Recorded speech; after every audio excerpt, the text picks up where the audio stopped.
So I guess the topic of my talk this morning is are all religions about love? Happy Valentine's Day. As it turns out, I think it's also Happy Ash Wednesday for those who might celebrate. Now, I myself am not much of a holiday person in general, so I don't make much of Valentine's Day, though I think most people do. Um, because, well, not because, but yesterday, the woman at the checkout stand at the grocery outlet wished me a happy Valentine's Day more than once. And it was not even yet Valentine's Day. And I received many emails from businesses wanting my Valentine's Day business. So I think that might be part of why I'm not much of a holiday person, is because holidays have been usurped by capitalism. To switch a little bit, I was square dancing last week, and a woman commented to me when I was introduced, actually by Ellen, as her meditation teacher. This woman, among other things, commented, all religions are the same. They're all about love. And she stated it with certainty. She said her father was a minister and she had studied many religions. So when I heard this, I wasn't so sure I agreed. So in general, I'm quite skeptical when someone is certain about most anything, and especially something of this nature. When she points to the sameness of all things, I tend to see the diversity, especially maybe the sameness of all religions. Though I think the comment might have been meant as, we're all the same, no problem that you're a Buddhist. I'm not sure that's where she was coming from. But it did raise the question, are we all the same? That's not my life experience. She did, though, raise a really big question. At the heart, are all religions the same? Different paths, but all the same. And I used to believe this. And so I'm going to read to you now from something that I chose to begin my master's degree thesis with. And this was a quote from Jacob Needleman. This is back in the 1980s, and I really liked him. He was a sociologist, a scholar of religions. And he said, our simile shall be geographical. We locate the center at some point on the surface of the earth, say the top of a particular mountain. Instead of spokes, we shall speak of paths or routes proceeding from a number of locations quite distant, therefore exhibit great differences with respect to climate, terrain, social and biological conditions, and so forth. One path proceeds from the tropics, another from the polar regions, another from the desert, another from a large city. It is therefore the ultimate task of religion to enable the inhabitants of these places to find their way to the mountain.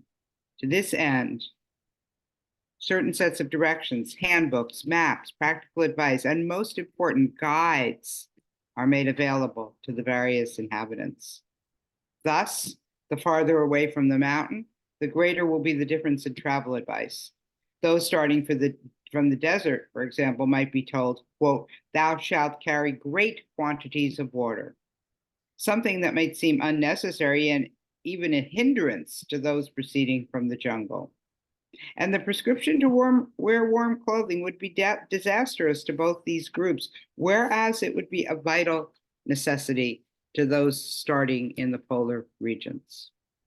Now, I chose this quote to begin my master's degree thesis because I took off from it. And I'm just going to read you this and then go back to my notes for today. Among the many paths to the mountaintops taken by modern seekers, there is a route followed by contemporary feminist women. This path describes the terrain over which the path winds and describes characteristics of the path. The terrain of spirituality of contemporary Buddhist women will be referred to from here on as feminist spirituality. Now, I'm not sure I even believe that there's such a thing as feminist spirituality now, but that was what I believed back in the 1980s. So this quote is not quite the same as what the woman in square dancing stated she believed, but it does speak to the unity of all spiritual paths, with some discernment that along the way we need different paths, so the paths look different. That part's easy to see. So one Thanksgiving, many years ago, we tried to put together an interfaith Thanksgiving in the area of town that the Pine Street Sangha is in. And curiously, there are so many different houses of religion so close to the Sangha. I mean, very many, so many different Christian denominations. There used to be a Jewish one there. I think it did move. There's many Muslim denominations. There's many, so it's called the Jade District. So there's a lot of Asian, also religious houses of faith.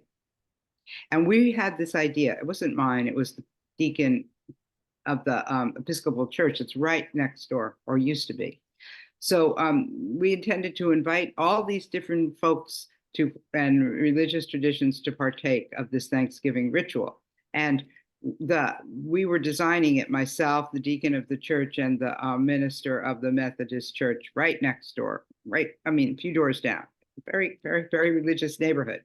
And now the deacon thought she was being very open-minded when she presented this liturgy of prayers to God. Rather than to Jesus, we would be praying to God.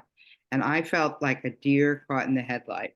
I was frozen, not knowing how to speak up, not wanting to offend anyone, trying to find words. But thankfully, and it was near Thanksgiving, that minister from the Methodist Church spoke up and asked if I, as a Buddhist, felt uncomfortable praying to God. Phew, what a relief. And then we went on to design a service that I thought was really lovely. I loved the idea. You'll see why. Where each denomination did their own form did their own form, and the other people had the choice who were to join in to this particular form or respectively observe. I love this. It reflected where we were at, that the path is one of respect, of respecting diversity, of growing, and myself, of growing respect for differences, not trying to make us the same. But sadly, this whole thing never came to be. It fell apart. I never knew exactly why. I think it was politics, people having differences of opinion.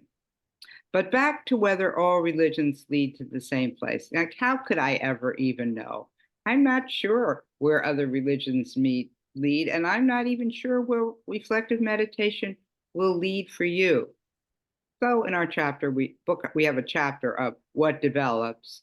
So we do address the question, though we have a quote in here, or rather a few lines in the book. Quote, "We don't know what will develop or what will develop for you. We can't make any promises."